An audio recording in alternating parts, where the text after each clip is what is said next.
வணக்கம், இது crime time. நான் பாலவேல் சக்கரவர்த்தி. மதுரை மாவட்டம் உசிலம்பட்டியில் டாஸ்மாக் மதுபான பாருக்கு மது குடிக்க சென்ற போலீஸ்காரரை கஞ்சா கும்பல் ஒன்று அடித்து கொலை செய்துள்ளது. அறிவுரை கூறிய போலீஸ்காரரை கஞ்சா கும்பல் கொன்றது ஏன்? டாஸ்மாக் மதுபான பாரில் நடந்தது என்ன? மதுரை மாவட்டம் உசிலம்பட்டி அருகே கள்ளப்பட்டியைச் சேர்ந்தவர் முத்துக்குமார். 2009ஆம் ஆண்டு காவலர் பணியில் சேர்ந்த இவர் உசிலம்பட்டி காவல் ஆய்வாளரின் ஓட்டுநராக பணியாற்றி வந்துள்ளார். இரவு பணியை முடித்துவிட்டு வியாழக்கிழமையன்று மதியம் வீட்டிற்கு சென்ற முத்துக்குமார் முத்தையன்பட்டி கிராமத்தில் இயங்கி வரும் டாஸ்மாக் மதுபான கடைக்கு மது அருந்த சென்றுள்ளார். கஞ்சா வழக்கில் கைதாகி ஜாமீனில் வெளிவந்துள்ள பொன்வண்டு என்ற நபர் மதுபான பாரில் தனது நண்பர்களுடன் சேர்ந்து மது அருந்திக் கொண்டிருந்தார். முத்துக்குமாரும் பாருக்கு செல்ல பொன்வண்டுவுடன் சேர்ந்து மது அருந்தியதாக கூறப்படுகிறது. அப்போது பொன்வண்டுவுக்கு முத்துக்குமார் அறிவுரை வழங்கியதாக கூறப்படுகிறது. அறிவுரை கேட்டுக்கொண்டிருந்த பொன்வண்டுவின் நண்பர்கள் காவலர் முத்துக்குமாருடன் வாக்குவாதத்தில் ஈடுபட்டனர். தகராறு முற்றியதில் காவலர் முத்துக்குமாரை அனைவரும் சேர்ந்து கைகளாலும் இரும்பு கம்பியாலும் கடுமையாக தாக்கியுள்ளனர். இதில் நிலை குலைந்த முத்துக்குமார் கீழே விழுந்த நிலையில் அருகிலிருந்த கல்லை தூக்கி அவரது தலையில் போட்டுள்ளனர்.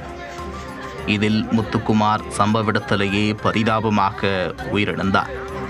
சம்பவத்தின் போது சண்டையை விலக்கிவிட முயன்ற காவலருடன் வந்த அவரது உறவினரான ராஜாராம் என்பவரையும் அவர்கள் தாக்கியுள்ளனர். சிந்துப்பட்டி போலீசார் சம்பவ இடத்திற்கு விரைந்து வந்து காயமடைந்த ராஜாராமை மீட்டு ஆம்புலன்ஸ் மூலம் உசிலம்பட்டி அரசு மருத்துவமனைக்கு அனுப்பி வைத்தனர். மதுரை மாவட்ட எஸ்பி அரவிந்த், உசிலம்பட்டி டிஎஸ்பி சந்திரசேகரன் தலைமையிலான போலீசார் சம்பவ இடத்திற்கு வந்து விசாரணை மேற்கொண்டனர். முத்துக்குமாரின் உடலை மீட்டு உசிலம்பட்டி அரசு மருத்துவமனைக்கு அனுப்பி வைத்தனர். காவலரை கொலை செய்துவிட்டு தப்பி ஓடிய கும்பலை பிடிக்க தனிப்படைகள் அமைக்கப்பட்டுள்ளது. மது அருந்த சென்ற காவலர் கஞ்சா கும்பலுடன் ஏற்பட்ட தகராறில் கல்லால் தாக்கி படுகொலை செய்யப்பட்ட சம்பவம் காவல்துறை வட்டாரத்தில் பெரும் அதிர்வலைகளை ஏற்படுத்தியுள்ளது.